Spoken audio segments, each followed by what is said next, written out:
So you're playing Genshin, you're doing some 10 pulls, and while you don't get a 5-star, you do get 4-star Kachina. Now, what do you get with Kachina besides the newest chibi and probably one of the best designed chibis? Well, Kachina is a polearm wielding Geo character who you actually get one for free whenever you first start the Natlan quest. And in this video, we're going to look at the basics of Kachina. So Kachina's normal attacks are going to be pretty normal, right? She's going to work in her breakdancing a little bit, but they're still just going to do physical damage. There's not going to be really anything special about her normal attacks. Her charge attack is the variation of the, what have I been calling this? The spin variation? I don't remember what I'm calling this. The drill? No, that'd be this way. I don't remember. Corkscrew, the corkscrew variation. That's what it was. Now, her skill is going to have a tap and a hold. If you just tap it, it's going to summon Turbo Twirly, which is her drill. It's also going to fill up her Night Souls points, and every so often, whenever it attacks intermittently, it's going to decrease her Night Souls points, dealing an AoE geo damage. You can actually see the AoE on the ground as to how much it's going to hit. If it's on the field and you tap E again, then she's going to jump on it where she can ride it around. And if you do her normal attack, she's going to jump up and slam it into the ground, dealing much more geo damage. It is going to use up more of her Night Souls points, but it is going to do more damage. Now, if you hold her E down, then she will summon it and hop on it on the same move, to where then you can just do her normal attacks. And then if you just tap E, then she'll hop off of it.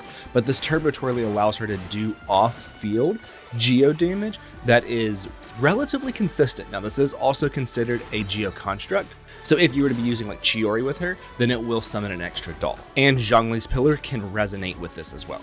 Now, her burst, she is going to do a much larger AoE instance of geo damage using her Turbo Twirly. Now, I do have above C2 on Kachina, so it's going to also summon a Turbo Twirly wherever we do the burst, whereas if you have lower than C2, it's not going to do that. But if you do have a Turbo Twirly on the field somewhere and then you use Kachina's burst, it will move the Turbo Twirly to where you did the burst. That happens no matter what con you have her at.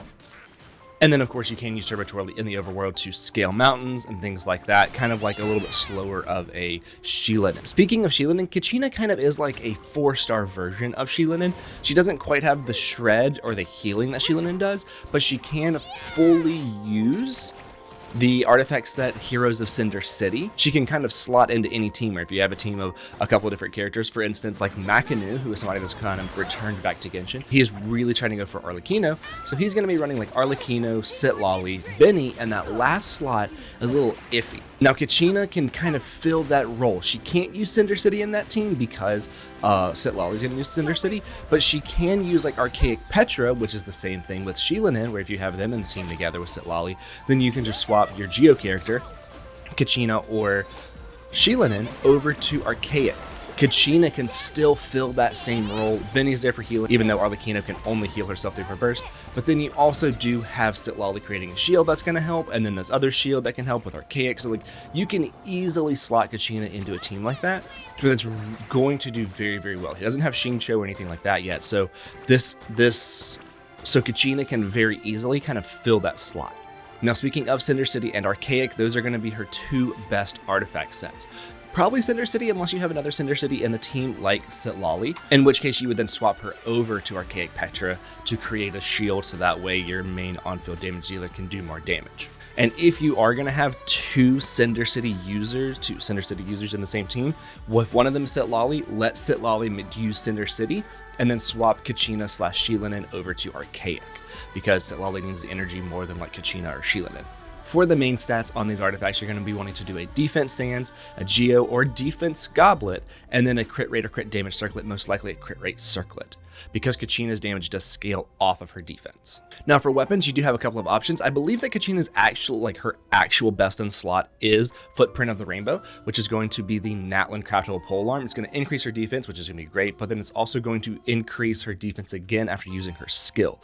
So this is going to allow her to do more damage, which that off-field geo damage isn't going to be a bad thing. It's actually going to help contribute to the team overall, as well as creating the crystallized shards if you have her on Archaic. Now, some other options, you do have Favonius Lance, in which case a crit rate circlet would be very good, just to give her a little bit of energy recharge if you don't have the Natlan craftable, like if you miss that web event. And then, of course, you do have Mountain Bracing Bolt, which can be good. It's going to get up energy recharge again, which is going to be okay, but then it's going to increase her own elemental skill damage, and then after your other party members use their skills, it's going to increase it again. So this is just going to be a good way of balancing out kind of an ER and elemental skill damage buff, so you can use this one as well. Now, I know that kind of through this video, I was kind of talking about Sheelin and Kachina, how they can kind of both slot in. Obviously, Kachina doesn't have the healing. Obviously, Kachina doesn't have the shred. That is something where if you don't have a good shredder, if you don't have a good animo character, or you don't have a good... where if you don't have like a super good animo character for VV or something like that, then you can probably throw Kachina in there. If you have Center City, then Archaic. Kachina is one of those characters that can kind of slot into any team, I feel like, other than something like a Dendro forward aggravate team, that, unless you're of course using Alhaitham with Araku. But she can kind of fit into any kind of team just to allow for a Cinder City user or for the Archaic Petra user, something like that. Then she can really slot in to any team just to kind of fill a slot if you don't have somebody better. Is she the best? No. But can she slot in there? Absolutely. That is going to be it for this video. Kachina has like a whitish kind of hair, blondish kind of hair. I've got blue hair, and I'll see you in the next one.